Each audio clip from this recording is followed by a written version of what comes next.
फिर यही जगह तो रहेगी ना, युग का प्रभाव तो पड़ेगा ना, समय का लेकिन जो कलयुग है वो सिर्फ अपने देश में ही क्यों लागू होता है? बाहरले देशों सब में? देश में। तो फिर ईरान में क्यों लड़ाई हो रही है? अच्छा, क्यों हो रही है? ठीक है। सीरिया सारा गाजा पट्टी क्यों नहीं, लड़ाई कुछ हो रही देश अच्छे भी हैं जहाँ पर वो, है? कौन से देश अच्छे हैं? चलिए बताइए। हाँ, कहाँ है? ये वेस्टर्न कंट्रीज हैं उनमें कैसे अच्छी है? चलो बताओ।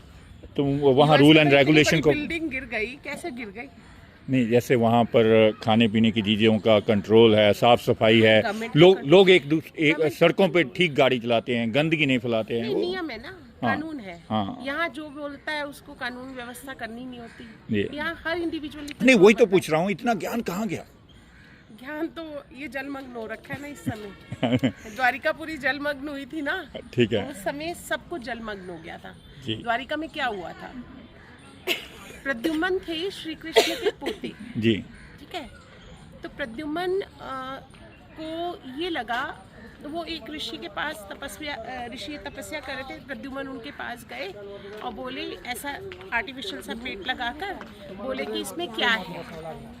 तो इसमें कहा उन्होंने कि इसमें बार बार वो परेशान किए, योगी जी महाराज बैठे रहे, तपस्या करते रहे, लेकिन अंत वो बहुत परेशान हुए कि प्रद्युम्न बार बार जाके उनको कुछ कर रहे। तो प्रद्युम्न को बोला कि इस पेट में तुम्हारे वंश का जो है ना मृत्यु है।